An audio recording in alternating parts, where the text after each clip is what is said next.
بسم اللہ الرحمن الرحیم۔ ارشاد نبوی صلی اللہ علیہ وآلہ وسلم ہے، آپ صلی اللہ علیہ وآلہ وسلم نے وحی کے رک جانے کے زمانے کے حالات بیان فرماتے ہوئے کہا کہ ایک روز میں چلا جا رہا تھا کہ اچانک میں نے آسمان کی طرف ایک آواز سنی اور میں نے اپنا سر آسمان کی طرف اٹھایا، کیا دیکھتا ہوں کہ وہی فرشتہ جو میرے پاس غار حرا میں آیا تھا وہ آسمان و زمین کے بیچ میں ایک کرسی پر بیٹھا ہوا ہے۔ میں اس سے ڈر گیا اور گھر آنے پر میں نے پھر کمبل اوڑھنے کی خواہش ظاہر کی۔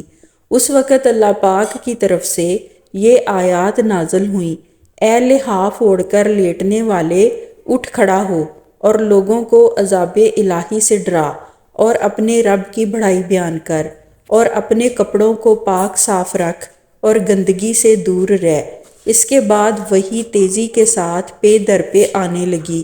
اس حدیث کو یحییٰ بن بکیر کے علاوہ لیث بن سعد سے عبداللہ بن یوسف اور ابو صالح نے بھی روایت کیا ہے، اور عقیل کے علاوہ زہری سے ہلال بن رواد نے بھی روایت کیا ہے۔